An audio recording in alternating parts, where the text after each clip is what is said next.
Hello dear students, welcome to our channel educational goal. और आज हम समझने जा रहे हैं कि सेंटेंस में टू को कैसे हटाते हैं। तो चाहे आप 10th क्लास के स्टूडेंट हैं, 11th के हैं या 12th के हैं, तीनों क्लास में रिमूवल ऑफ टू आता है, यानी कि टू को कैसे हटाया जाता है, ऐसा एक प्रश्न जरूर रहता है। ठीक है, तो किसी भी क्लास का अगर स्टूडेंट है तो उसके लिए वीडियो बहुत ज़रूरी है। तो वीडियो स्टार्ट करने से पहले मेरी आपसे रिक्वेस्ट है कि जिन्होंने भी हमारे चैनल एजुकेशनल गोल को सब्सक्राइब नहीं किया है तुरंत सब्सक्राइब कर लें और हमारे टेलीग्राम ग्रुप एजुकेशनल गोल से भी जुड़ जाएं ताकि हम समय समय पर सीधे तौर पर आपको वीडियो प्रोवाइड कर सकें। तो चलिए वीडियो को स्टार्ट करते हैं। तो यहाँ देखिए, हाउ टू रिमूव टू, यानी कि टू को कैसे हटाया जाता है।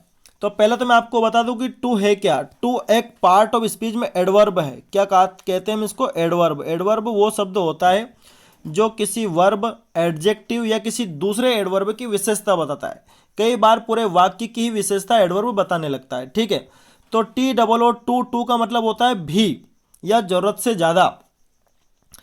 तो जरूरत से ज़्यादा मतलब कि इतना नहीं होना चाहिए। जैसे कि हम कहते हैं जनरली कि वो इतना कमज़ोर है कि चल नहीं सकता। तो यहाँ पर आप देखिए इस सेंटेंस को, he is too weak to walk, कि वो इतना कमज़ोर है कि चल नहीं सकता। तो इन्हीं को हमें बदलना है।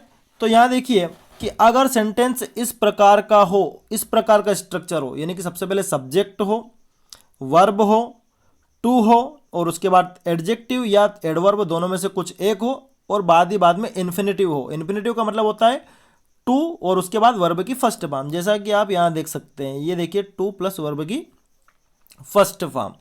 तो ये स्ट्रक्चर के अकॉर्डिंग ही दो मैंने एग्जाम्पल यहाँ पर लिखे हुए हैं जो बिल्कुल इस स्ट्रक्चर से मैच होते हैं, यानी कि सब्जेक्ट, फिर वर्ब, फिर टू, फिर एडजेक्टिव या एडवर्ब, फिर लास्ट में इन्फिनेटिव। इन्फिनेटिव का मतलब होता है वर्ब के सामने टू, यानी कि वर्ब की फर्स्ट फॉर्म के सामने ही टू रहता है हमेशा। ठीक है, तो यहाँ पर दो एग्जाम्पल है। अब इनको कैसे हटाना है, तो ये देखिए रूल लिखे हुए हैं।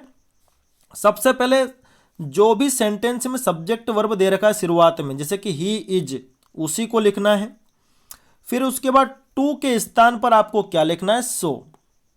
टू हटा करके लिखना है सो, क्योंकि टू को तो हटाना ही है।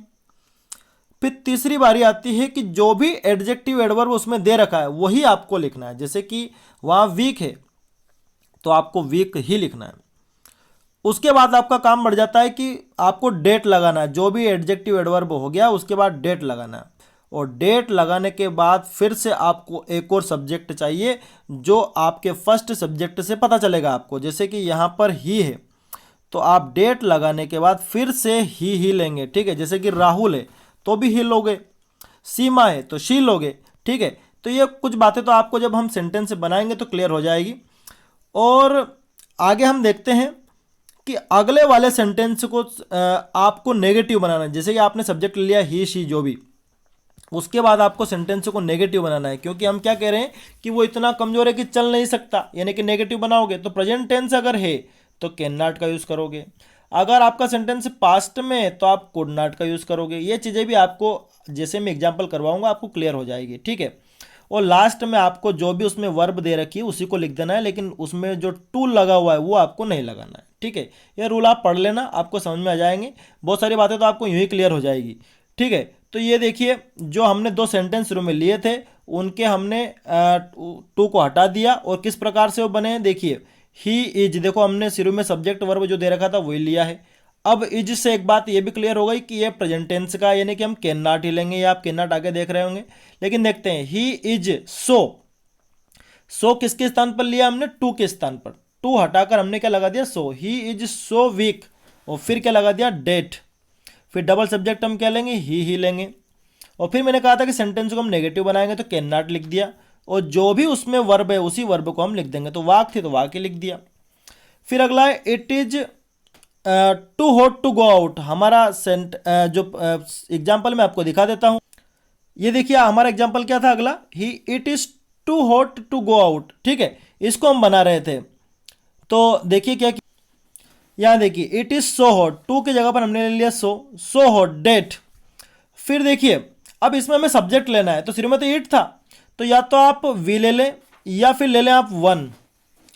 अगर इट वाली स्थिति अगर शुरू में आ जाए तो या तो आप सब्जेक्ट के तौर पर वन ले सकते हैं और अगर वन ना लेना चाहो तो आप वी भी ले सकते हैं। तो यहाँ वी से बना दिया हमने, we can not go out. अब कैन नॉट कैसे आया, ये इज को देखते हुए है, यहाँ आप शुरू में इज देख रहे हैं तो हमने लगाया कैन नॉट। अगर ये वाज होता तो हम लगाते कुड नॉट। ठीक है, आगे और एग्जाम्पल हम देखते हैं। ये देखिए, ये हमारी एक्सरसाइज हो जाएगी, इससे आपको सब समझ में आ जाएगा। जैसे कि Mount Everest is too high to climb, कि माउंट एवरेस्ट चढ़ने के लिए कुछ ज़्यादा ही ऊंचा है, यानी कि नहीं चढ़ा जा सकता। तो हम क्या कहेंगे, अगर हिंदी में इसको कहें तो हम ये कहेंगे कि माउंट एवरेस्ट इतना ऊंचा है कि कोई चढ़ नहीं सकता, या तो ये कहोगे, या फिर आप कहोगे कि माउंट एवरेस्ट इतना ऊंचा है कि हम चढ़ नहीं सकते। तो देखिए दोनों प्रकार से हमने बनाया है। Mount Everest is so, too के स्थान पर क्या लिया, सो लिया है। जो उसमें एडजेक्टिव दे रखा वही ले लेंगे, तो ये हमने हाई ले लिया वही कोई। फिर आपको डेट लगाना है, और मैंने कहा था कि डेट लगाने के बाद हमें फिर से एक सब्जेक्ट चाहिए। अब माउंट एवरेस्ट कोई सब्जेक्ट है नहीं, तो हम वन ले लेंगे, वन ले लिया। फिर ये प्रेजेंट टेंस में तो हम कैन नॉट लेंगे, और क्लाइम का क्लाइम, और अर्थ स्पष्ट करने के लिए लास्ट में हमने लगा दिया इट, ताकि अर्थ स्पष्ट हो जाए। कैसे, जैसे कि मैं हिंदी में कह रहा हूँ कि माउंट एवरेस्ट इतना ऊंचा है कि कोई इस पर चढ़ नहीं सकता, तो इस पर इसलिए इट लिया है मैंने। ठीक है, अर्थ को स्पष्ट करने के लिए हम ऐसा ले सकते हैं। अगर आप वन से नहीं बनाना चाहो तो आप इसको वी से भी बना सकते हो। ठीक है, we can not climb it. अब अगला देखिए, the sun is too hot to go out, यानी कि इतनी गर्मी की बाहर नहीं जाया जा सकता। तो हम कहेंगे the sun is so hot. देखो इतना इतना तो ऐसा कैसे बन जाएगा, केवल टू हटाकर आपको क्या लगाना है, सो लगाना है। ठीक है, आप देख रहे होंगे यहाँ पे। फिर आपने डेट ले लिया। अब सन इसमें कोई सब्जेक्ट तो है नहीं, सूर्य है तो आप या तो वन लोगे या वी लोगे, तो दोनों से मैंने बना दिया है, one can not go out या फिर कह दो we can not go out, दोनों ही सही है। अब आगे बढ़ते हैं हम अगले एग्जाम्पल की तरफ। ये देखिए, he is too fat to stand. अब इसमें सब्जेक्ट है हमारे पास शुरू में ही, तो हम लेंगे ही इज सो फेट। ये आप देख सकते हैं आंसर में, ही इज सो फेट। फिर क्या लगाएंगे, डेट, और फिर डबल सब्जेक्ट लेंगे ही। अब चूंकि प्रेजेंट टेंस में तो हम लेंगे कैन नॉट, और जो वर्ब दे रखी है उसको वैसा का वैसे लिख देंगे टू हटाकर, ये इस टू को हमें नहीं लिखना है। ठीक है, आपको समझ में आ रहा होगा। ठीक है, अगला देखिए, he is too tired to work. वो कार्य करने के लिए कुछ ज़्यादा ही थका हुआ, यानी कि इतना थका हुआ है कि वो कार्य नहीं कर सकता। तो हम कहेंगे he is so tired that he can not work. वो इतना थका हुआ है कि वो काम नहीं कर सकता। अब अगला देखिए, she is too proud to learn. वो सीखने के लिए कुछ ज़्यादा ही घमंडी है, यानी कि वो इतनी घमंडी है कि कुछ सीख ही नहीं सकती है। तो हम कहेंगे she is so proud, to के स्थान पर हमने सो ले लिया, प्राउड का प्राउड रहा। उसके बाद हम क्या लेंगे, डेट। अब चूंकि ये लड़की है, शी आया तो सी डबल सब्जेक्ट लेंगे सी। फिर क्या लगाएंगे, कैन नॉट। कैन नॉट क्यों लगाएंगे, क्योंकि यहाँ प्रेजेंट टेंस में वर्ब इज है, और जो लर्न है वो वैसा का वैसा आ जाएगा। आगे देखिए और एग्जाम्पल लेते हैं।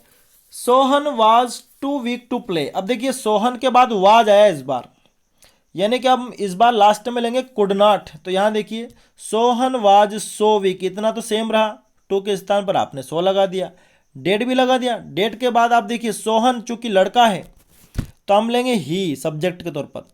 अब ही लेने के बाद आप देखिए हमने क्या लगाया, कुड नॉट लगाया। कुड नॉट क्यों लगाया, क्योंकि इस बार हमें पास्ट टेंस की वर्ब मिली है, तो हम लगाएंगे कुड नॉट, और ये लास्ट की वर्ब तो ऐसे कैसे आ जाएगी। फिर आगे देखिए, he is too good to kill anybody. वो किसी को मारने के लिए कुछ ज़्यादा ही अच्छा है, यानी कि वो इतना अच्छा है कि किसी को मार नहीं सकता। तो हम कहेंगे he is so good, that भी आ जाएगा। उसके बाद सब्जेक्ट ही है तो डबल वही लेंगे। फिर प्रेजेंट टेंस में वर्ब है तो कैन नॉट ले लेंगे, और यही वर्ब को हम किल ले लेंगे। और अदर वर्ड से दे रखा है एनीबडी, तो एनीबडी के स्थान पर एनीबडी, यहाँ पर एवरीबडी लिखा है, आपको एवरीबडी नहीं लिखना है, आपको क्या लिखना है, एनीबडी ही लिखना है। ठीक है, जो दिया है वही लिखना है।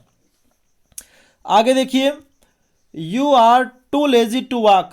तुम चलने के लिए कुछ ज़्यादा ही सुस्त हो या आलसी हो, तो हम क्या बनाएंगे, you are so lazy that you can not walk. ठीक है, अब ये प्रेजेंट टेंस में तो हमने कैन नॉट लिया। ठीक है, ये आगे दो और देख लीजिए, she is too young to understand. वो समझने के लिए कुछ ज़्यादा ही छोटी है, तो हम क्या कहेंगे, she is so young that she can not understand. आपको समझ में आ गया होगा। लास्ट वाला देखिए आप, he was too late to catch the train. वो ट्रेन पकड़ने के लिए कुछ ज़्यादा ही लेट था, यानी कि वो इतना लेट था कि ट्रेन नहीं पकड़ सकता था। तो आपने देखो क्या बनाया, he was so late that he could not हमने क्यों लिया, क्योंकि यहाँ पर वाज दे रखा है, ठीक है। इज होता तो हम कैन नॉट लेते। अगर आपको कुड नॉट से नहीं बनाना है तो आप डिड नॉट से भी इसको बना सकते हैं अर्थ स्पष्ट करने के लिए, कोई दिक्कत नहीं है कि वो इतना लेट था कि वो ट्रेन नहीं पकड़ पाया, आप ऐसा भी कह सकते हैं, ठीक है। तो दोनों प्रकार से सही है। तो यहाँ पर हमने एक जो स्ट्रक्चर होता है जो मैंने शुरू में आपको बता दिया, उसके अकॉर्डिंग कैसे टू को हटाया जाएगा ये मैंने आज आपको बता दिया। इसके अगले पार्ट में अगर दूसरी सिचुएशन आएगी तो कैसे हटाते हैं ये मैं आपको बताऊंगा। तो हमारे चैनल के साथ बने रहें। Thanks for watching this video.